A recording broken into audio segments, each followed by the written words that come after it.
Hi అండి, నమస్తే. నేను శ్రీలత. ఇవాళ పూజ సామాన్ అంతా క్లీనింగ్ పెట్టుకున్నానండి.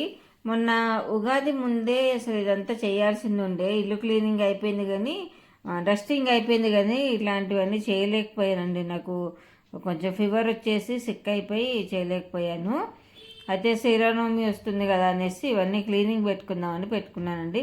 నా దగ్గర కొంచెము ఈ కుందులు అంటారు కదండి, దీపాలు, అవి కలెక్షన్ కొంచెం ఎక్కువనే ఉంటుంది. అలా అని పెద్ద సైజు కాదండి, 1 ఫీట్ వరకు ఆ సైజులోనే, అంతకంటే చిన్న సైజు, కొంచెం ఎక్కువగానే ఉన్నాయి. అయితే నేను ఈ మధ్య ఇదివరకు అయితే పీతాంబర్ పెట్టి కడిగేదాన్ని. ఒక 1.5 ఇయర్ నుంచి నిమ్మ ఉప్పుతో కడుగుతున్నానండి. దాంతో ఏంటంటే మనకు చాలా సులువుగా పని అయిపోతుంది, చేతులకు కూడా ఎక్కువగా శ్రమ అనిపించదండి. పీతాంబర్ పెట్టి కడిగిన రోజులు నాకైతే చేతులు ఇలా పొట్టు పొట్టుగా, ఇట్లా స్కిన్ అంతా పొట్టు ఊడినట్టుగా అయిపోయేదండి 2-3 రోజులు. అది ఎందుకో బాగా అనిపించాక నిమ్మ ఉప్పుతో కడుగుదామని ట్రై చేసి, నేను కిందట కూడా ఒక 1 ఇయర్ బ్యాక్ కూడా ఒక వీడియో పెట్టా. నిమ్మ ఉప్పుతోను పీతాంబరి కలిపి కడగవచ్చు, లేదా ఉట్టి నిమ్మ ఉప్పుతోనైనా కడగవచ్చు అండి. ఈ మధ్య అయితే ఏం చేస్తున్నా అంటే ఎప్పటికప్పుడు కొంచెం అంత నిమ్మ ఉప్పు వేసేసుకొని ఒక చిన్న బౌల్లో వేసేసుకొని అప్పుడప్పుడు క్లీన్ చేసుకొని వాడుకుంటున్నాను. అయితే ఇప్పుడు మనం ఎప్పుడైనా సరే కొంచెము అంటే ఇవన్నీ మళ్ళీ 1 వీక్ వరకు మనం ఎంత క్లీన్ చేసినా మళ్ళీ కలర్ మారిపోతాయి, అది వేరే విషయము. కాకపోతే ఏంటంటే నాకు ఒక్కొక్కసారి అప్పుడప్పుడు పూజ సామాన్ అంతా, కిచెన్లో ఉన్న సామాను ఇట్లా అన్నీ క్లీనింగ్ చేసుకు పెట్టుకోవాలి. అది ఎట్లాగో నల్లగైతే కనేసి అట్లాగే పక్కన పెట్టేయలేం కదా. మధ్య మధ్యలో టైం ఉన్నప్పుడు మొత్తం అలా క్లీన్ చేసుకొని పక్కన పెట్టుకుంటే మనకి కళ్ళకి చూడటానికి బాగుంటుంది. ఒకటి శ్రీరామనవమి వస్తుంది, నాకు ఏ కుందులు అవసరం పడతాయో, ఏ గిన్నెలు అవసరం పడతాయో, ఇవన్నీ ఎందుకు అప్పటిదప్పుడు కడుక్కోవడం అనేసి అన్నీ క్లీన్ చేసి పెట్టుకుందాం అనేసి అన్నీ ముందర పెట్టుకొని కూర్చున్నాండి. చాలా ఈజీగా, ఎవరైనా హెల్పింగ్ హ్యాండ్ ఉన్నా ఒకటే, లేకున్నా కూడా మనం చేసుకోవచ్చు ఈజీగా. అన్నీ ఒక 2-3 బౌళ్ళలో నీళ్లు పెట్టుకొని చక్కగా, కాకపోతే కంపల్సరీ ఆర్ఓ వాటరే వాడండి.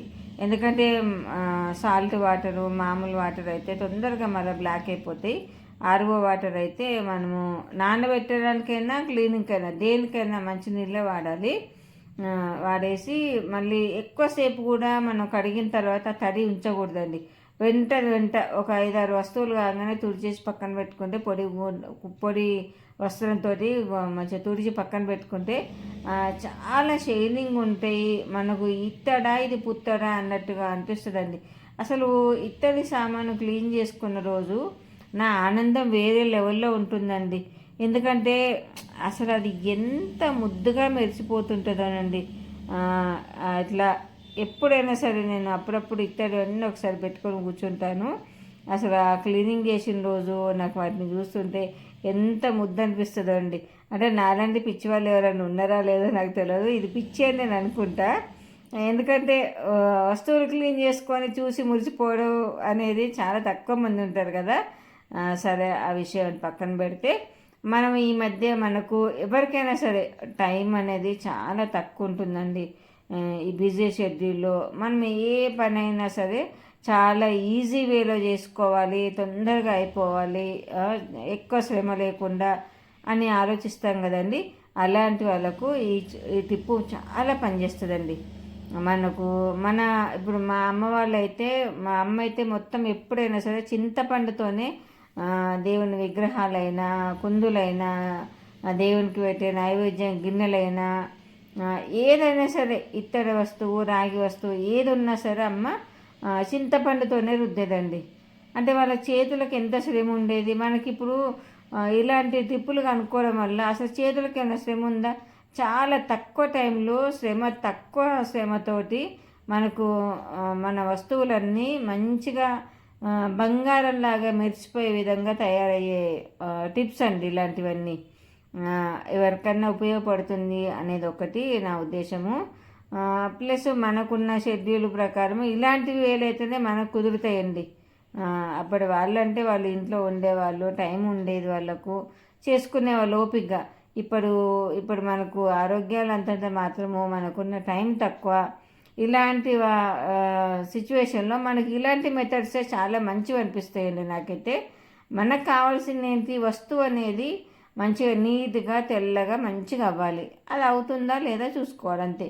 మనం కష్టపడ్డామా కష్టపడలేదా అనేది కాదు విషయం. మన వస్తువు అనేది చక్కగా చకచకా మెరుస్తుందా లేదా అనేదే మనకు కావాల్సింది. అలాంటిది మనకు ఈజీగా దొరికినప్పుడు మనం ఎందుకు వదిలిపెడతామండి, వదిలిపెట్టాం కదా. అందుకనే ఇలాంటి టిప్స్ పాటిస్తూ అన్నీ శుభ్రం చేసుకొని పండగకి అన్నీ రెడీ చేసుకుందాము.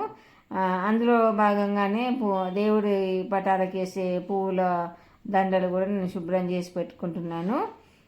అలాగే నా ఛానల్ సబ్స్క్రైబ్ చేయండి, వీడియో నచ్చితే లైక్ చేయండి, కామెంట్ పెట్టండి.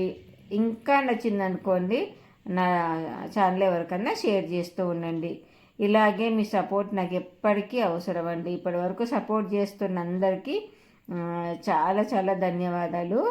చూసారా, పూల దండలు కూడా చక్కగా అయిపోతాయి. లేదండి, కొంచెం సర్ఫ్ కానీ షాంపూ కానీ వేసి నీళ్ళలో పెడితే క్లీన్ అయిపోతాయి.